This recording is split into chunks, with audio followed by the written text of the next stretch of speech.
Desde los 18 años empecé a trabajar gratis. Está volviéndose millonaria por publicar videos. Este 2025 va a ser de los que se atrevan. Yo creo que la clave mía ha sido el reportar y documentar todo mi proceso. Porque la gente siente y cree que es crear contenido, pero no es crear contenido, es documentar tu vida. Creencia errónea que la gente piensa de que si no trabaja en las redes sociales, pues no tiene sentido que se ponga a crear contenido para las redes sociales. Pero si todos de alguna manera estamos consumiendo redes sociales todos los días, entonces quiere decir de que sí te debería de importar las redes sociales. Es decir, ya dejar de estar haciendo scroll, sino decir, bueno, espérate, ¿de qué forma yo puedo beneficiarme en las redes sociales? Claro, como el 2 o 3% de la población mundial es creadora de contenido. O sea, uno al final ve el scroll y ve un montón de gente, pero ese montón de gente no es ni el mundo, o sea, eso no es nada para la cantidad de personas que está consumiendo. Bien claro, todo esto va en paralelo con el crecimiento personal, ¿no? Claro, uno ve un montón de gente perfecta en redes sociales y dice, no, es que yo no soy ella, y es, claro, ellas también fueron antes. O sea, las creencias limitantes, ¿no? El que la gente es como, tengo miedo, no sé por dónde empezar, o no tengo tiempo, y no va ni de talento ni de habilidades. Una de las cosas que me ha desprogramado y que me ha reprogramado de nuevo es pensar de que la escasez o la falta de resultados es un tema temporal. Cuando tú todo el tiempo estás accionando, los resultados van a llegar tarde o temprano. Entonces, moverse en los contextos donde yo quiero estar para poder crecer, ¿no?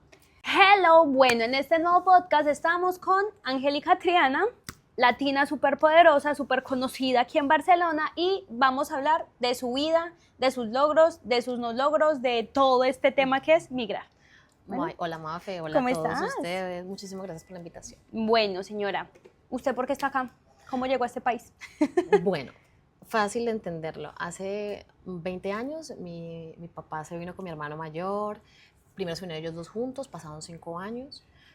Mi papá trabajaba en la alcaldía en mi pueblo allá en Colombia, pero vino acá a empezar de cero, a trabajar en la construcción, hasta que pudo logró abrir una pequeña empresa de subcontratadora para obreros de la construcción, y eso le dio posibilidades de traerme a mí, a mi hermana y a mi madre.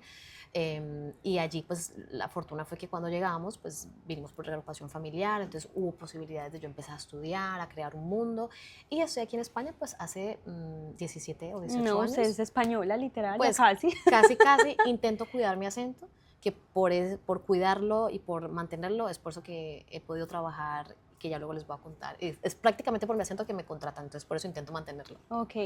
¿Y qué fue lo más difícil de llegar aquí? Porque eras una niña al final, ¿no? Bueno, tenía casi 16 años. Una niña. 15, 16 años. Sí, fue hace 15, 16, sí. Lo más difícil yo creo que fue, obviamente, yo llegué a Palma de Mallorca y ahí hablaban mallorquín. Por supuesto que uno de los desafíos fue el idioma, el mallorquín, todo era en catalán cuando estudiábamos. Y fue realmente un reto porque no tenía ni idea del idioma, pero he de decir que tuve unos compañeros muy colaborativos, que ellos me traducían lo que decía la profesora, lo que me preguntaban. O sea, tenías que llegar a estudiar en ese... En catalán, claro. ¿En serio? En Palma de Mallorca hablan en mallorquín en las calles y en los colegios en catalán. ¿Y cómo hizo si usted no sabía eso? Pues yo traducía todos los libros. ¿En serio? Ahí en ese momento, a punta del traductor del ordenador, porque en ese entonces no teníamos móviles, y traducía todos los libros, traducía todos los apuntes en español, y fue así que aprendí en catalán. Y yo hice mi colegio y mi universidad en catalán. No, y ok. Y cuando sales del colegio, o sea, porque, claro, hay muchos migrantes que acaban de llegar, uno lleva hace un año, entonces ya hizo como toda su vida, o sea, como que es de pronto a ojos de muchas cosas más fácil, digámoslo así.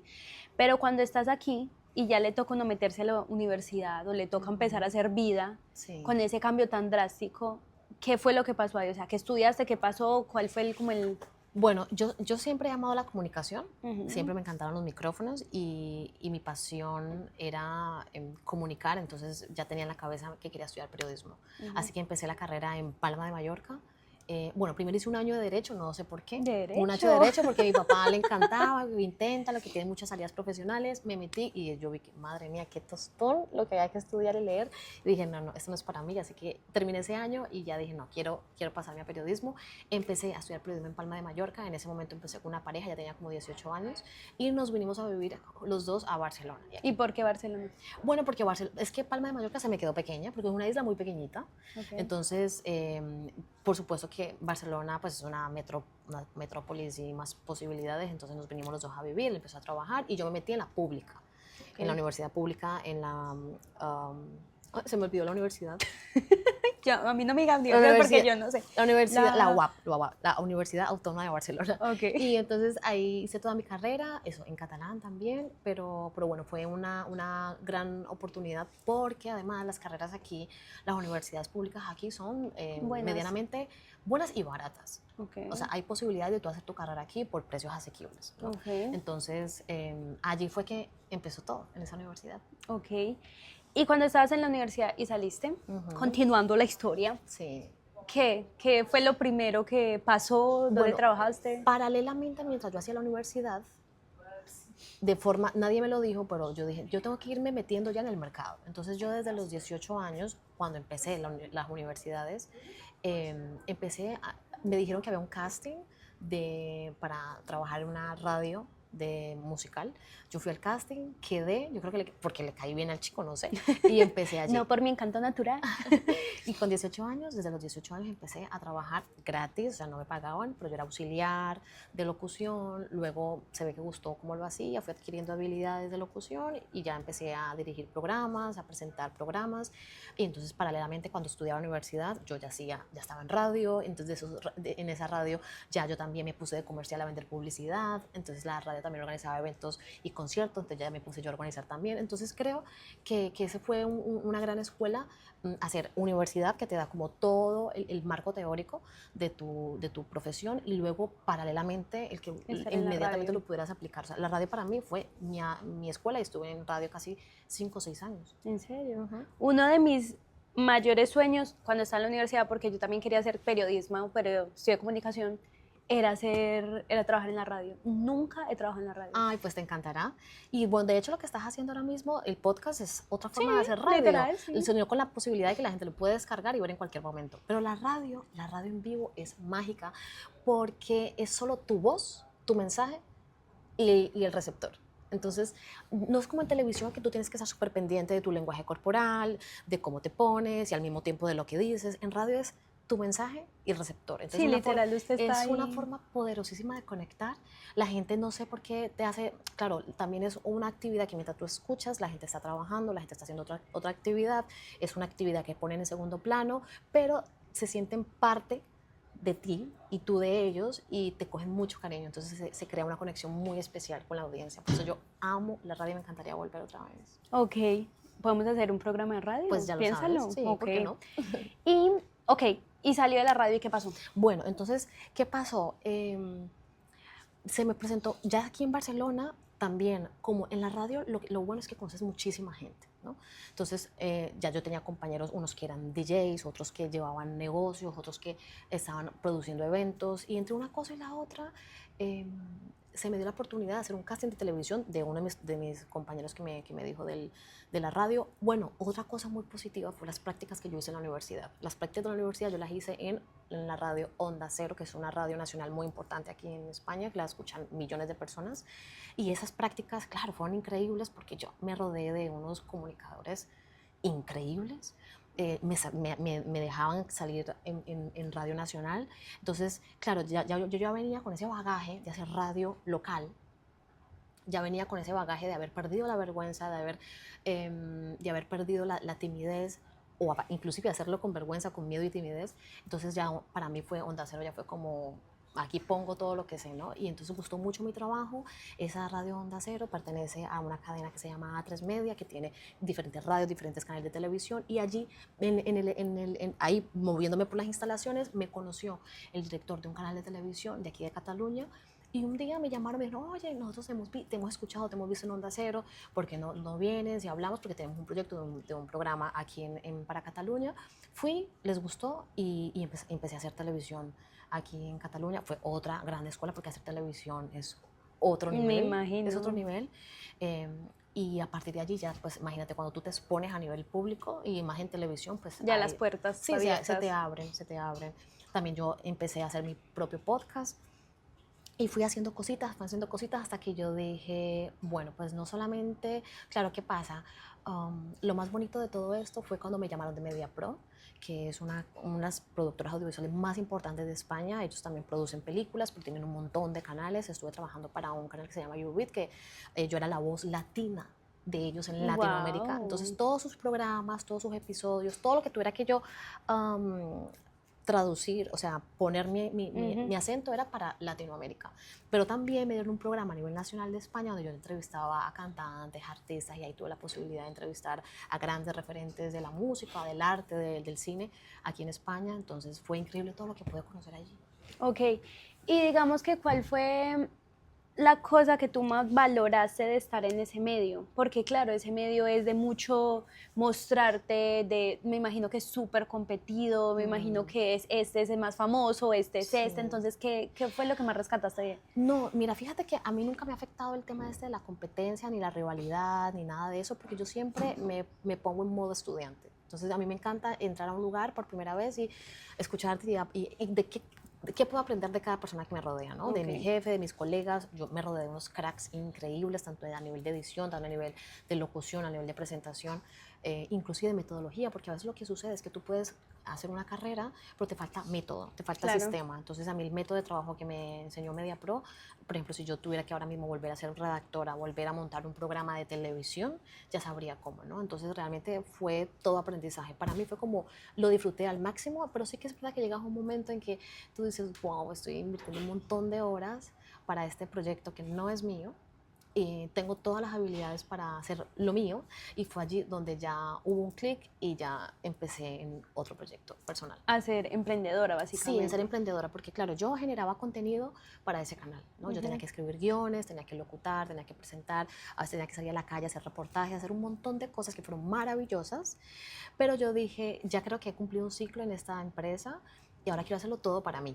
Entonces fue allí donde reactivé mis redes, desde hace un año estoy otra vez activa en mis redes, generando contenido, buscando cuál era mi promesa de valor, porque yo estaba haciendo como muchas cosas a la vez, y muchas personas han hecho parte de ese proyecto, que aún estoy en ello, pero gracias a Dios, cuando yo decidí empezar a trabajar solo para mi proyecto personal, fue, o sea, solamente exponiéndome y con una constancia, los clientes van llegando solos, ¿no? Porque como tú ya has documentado todos tus procesos, o sea, yo documenté cuando era estudiante, cuando trabajaba en radio, cuando empecé a hacer mis prácticas en Onda Cero, cuando trabajé para MediaPro, mis entrevistas, mis reportajes, todo lo fui documentando, pues la gente lo va viendo, va diciendo, ah, bueno, mira, esta chica está pasando de un punto A al punto B, al punto B, al punto C. Entonces, cuando ya ven de que ahora tú con todo ese bagaje ya tienes y estás impulsando tu propio proyecto, la gente dice, espérate, yo sé que todo lo que tú has hecho, ahora yo quiero que tú Claro, trabajes sabe para algo, mí. o sea, literalmente si ha pasado Claro. por todo eso, debe saber Entonces algo que me aporta. entonces yo creo que la clave mía ha sido el reportar y documentar todo mi proceso. Hágalo bien o hágalo mal, lo hice de una u otra forma. Si ustedes van a mi Instagram, ustedes verán todo lo que yo he subido, y en mis historias es una locura todo lo que yo he subido, pero eso es lo que a mí me ha validado para hoy yo decir, una persona me diga, mira, quiero que esta chica cree contenido para mí, o quiero que esta chica sea embajadora de mi contenido, o quiero que esta chica me enseñe habilidades comunicativas, porque las vine trabajando desde hace muchísimos años. Y yo creo, y eso lo hemos cambiado un montón el chip, porque la gente siente y cree que es crear contenido, pero no es crear contenido, es documentar tu vida. Sí. Y a partir de ahí, tú como tú lo dices, o sea, es como, pues ha trabajado en radio, en televisión con el otro, entonces, claro, ¿cómo no vas a saber crear un video para redes sociales? Y la gente le da miedo eso, la gente le da miedo documentar su vida porque siente que se están exponiendo, sienten que va a perder privacidad, sienten que cualquier cosa que se le salga, y al final, si supieran que esa es la clave para cuando uno emprende. Y todos tenemos una historia que contar, ¿no? Literal.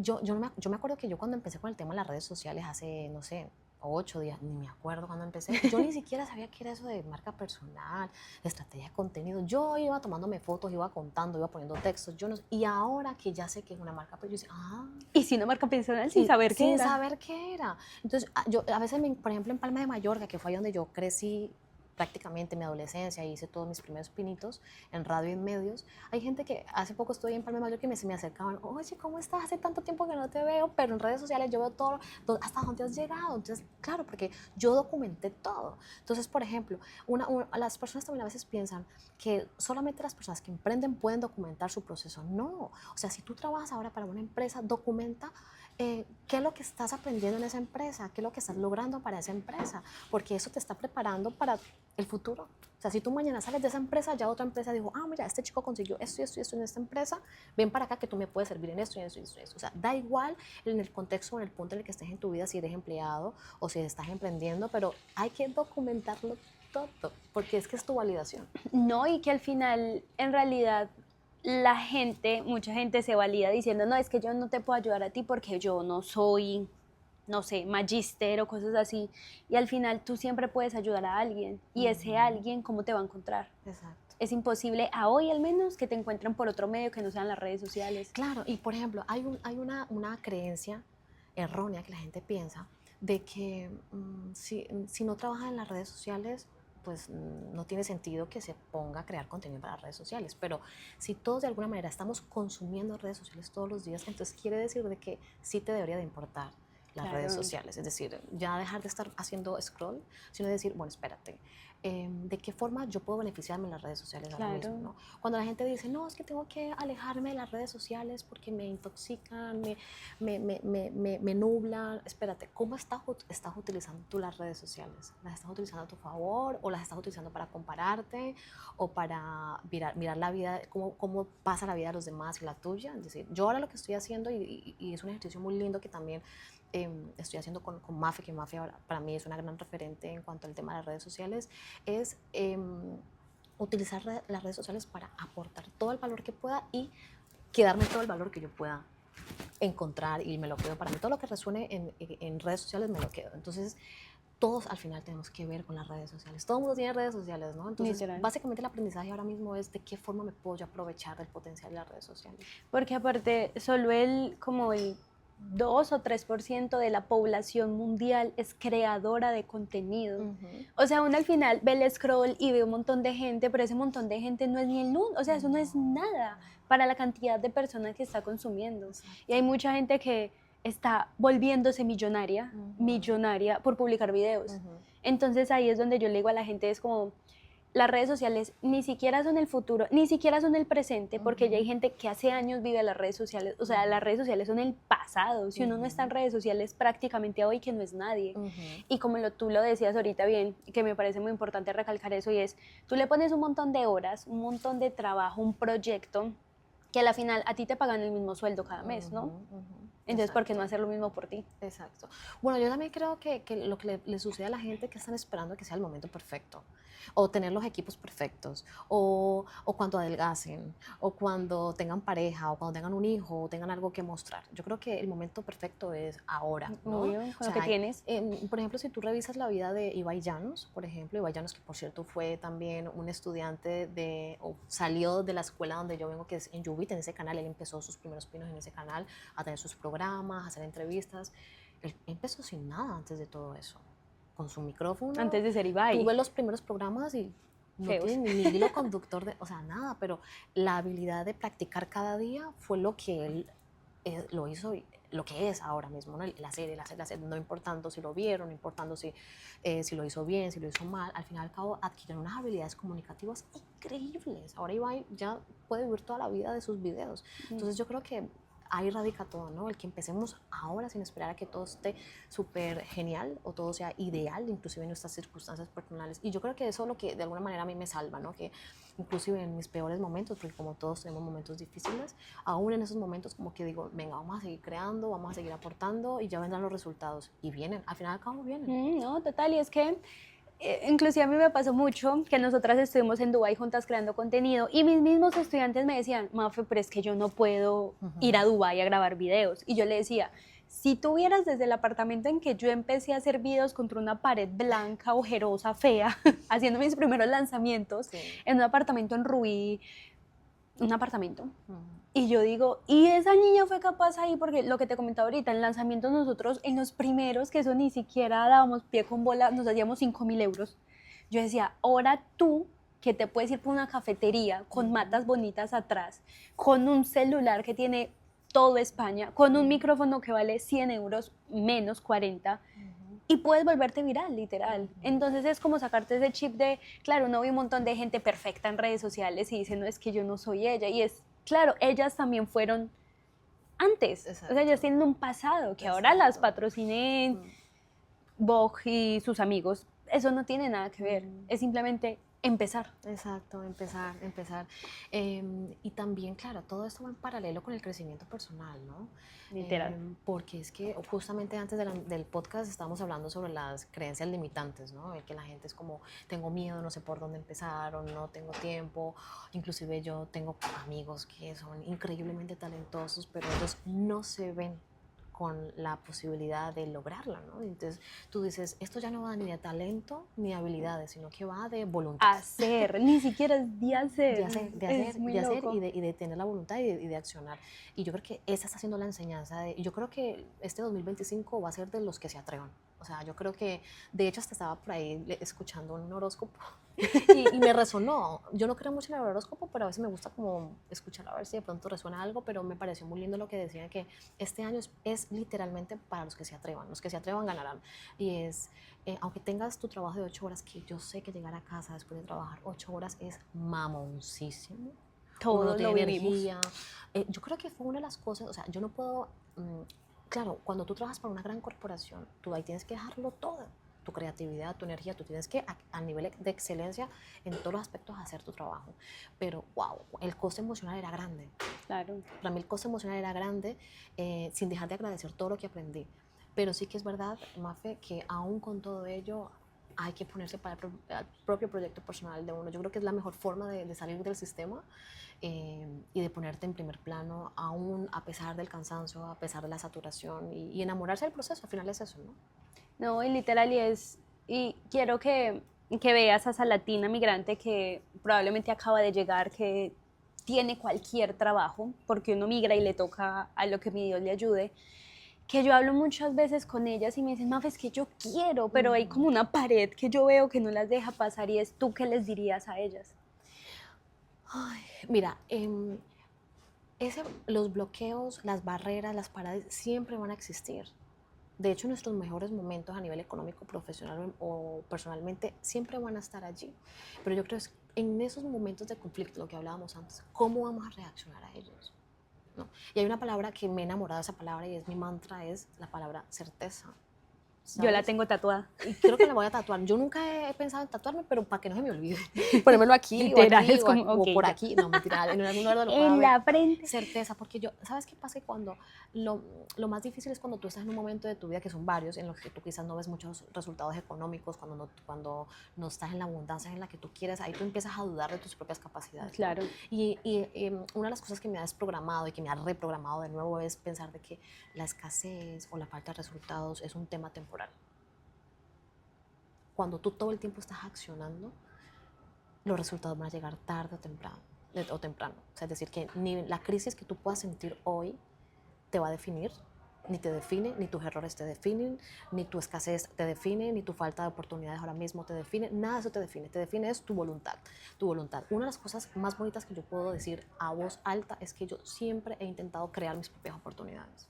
O sea, nunca, no estoy en mi casa esperando o escribiéndola, o sea, esperando a que me lleguen. No, siempre, espérate, yo quiero trabajar en esa radio, ¿qué hago? ¿Cómo hago? Este contacto, y empiezo a escribir, empiezo a enviar mensajes, o por ejemplo, yo qué sé, o creo, voy a ese evento que no quería ir, pero coño, necesito ir porque necesito conocer gente. Ahora mismo, lo que a mí me avala es toda la red que yo he creado aquí en España. Claro. O sea, si tú me dices, Angélica, necesito un contacto del sector sanitario, del sector de la belleza, del real estate, yo te lo consigo. Porque he ido a eventos que no quería ir, pero fui. Fui a cenas que no quería ir, pero fui.